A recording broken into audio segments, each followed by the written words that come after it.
Pessoal, a dica literária de hoje se chama A Tenda Vermelha. A Tenda Vermelha é um livro que deu origem à série disponível na Netflix. Mais de 3 milhões de exemplares foram vendidos. Este livro é o que a Bíblia seria se tivesse sido escrita por mulheres. A Tenda Vermelha, ela conta a história de Diná, que é uma personagem secundária, no livro do Gênesis. E o breve episódio em que ela aparece é chamado de O Estupro de Diná.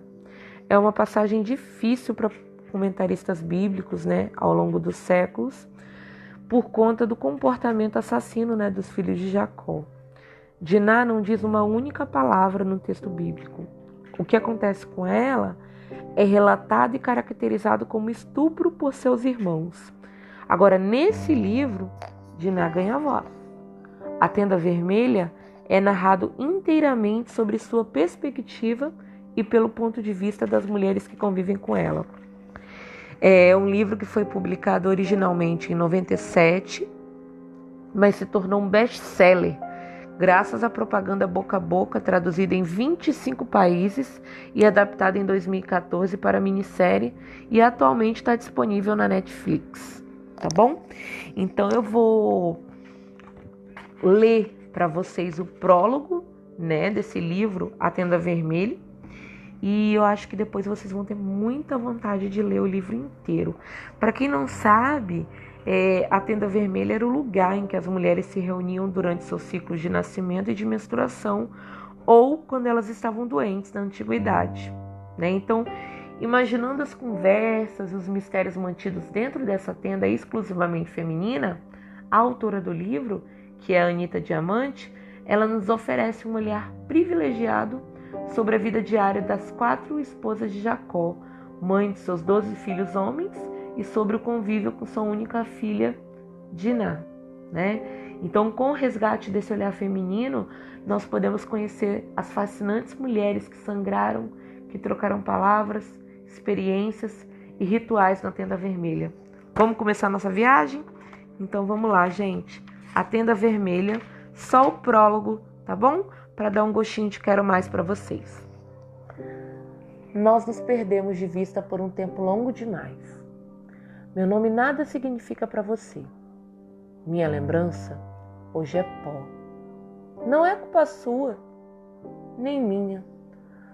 Os elos da corrente que ligam mãe e filha foram rompidos, e a palavra passou à guarda dos homens, que não tinham meios de saber.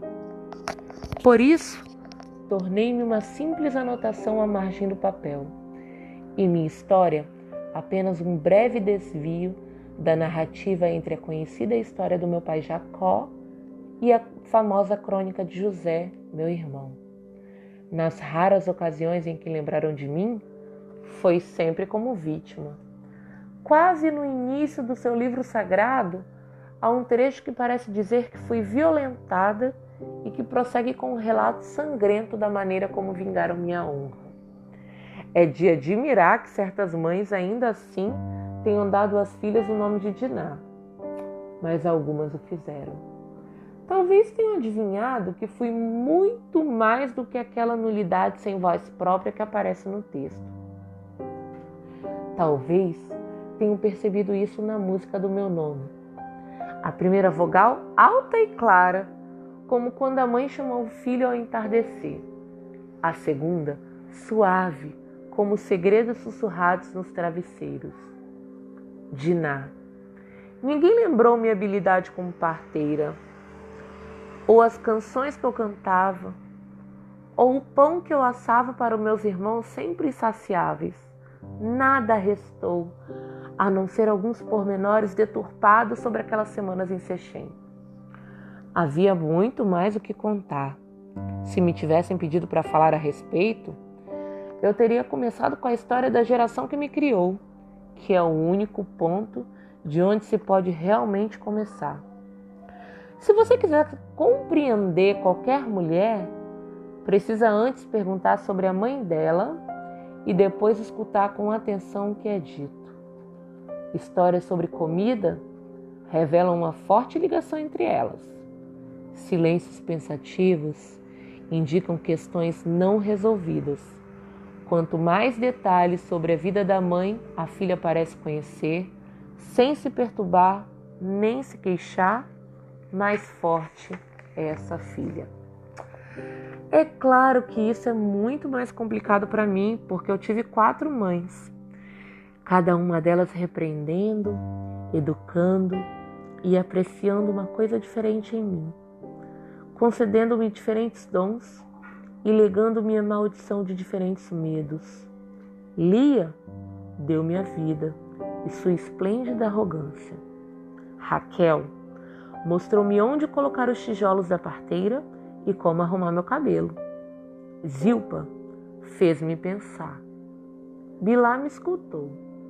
Nenhuma das minhas mães temperava seu ensopado de maneira igual à da outra. Nenhuma delas falava com meu pai usando o mesmo tom de voz da outra. Nem ele com nenhuma delas. E vocês devem saber também que minhas mães eram irmãs, filhas de Labão, com esposas diferentes, apesar do meu avô nunca ter reconhecido Zilpa e nem Bilá. Isso lhe teria custado mais 2 dotes, e ele era um sovina miserável. Como todas as irmãs que moram juntas e partilham o mesmo marido, minhas mães e minhas tias acabaram criando entre elas uma pegajosa teia de lealdade e ressentimentos.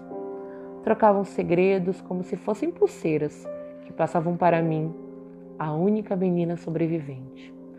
Confiavam-me coisas que eu era jovem demais para ouvir. Seguravam meu rosto entre suas mãos e faziam-me jurar que não esqueceria. Minhas mães orgulhavam-se de dar tantos filhos homens ao meu pai.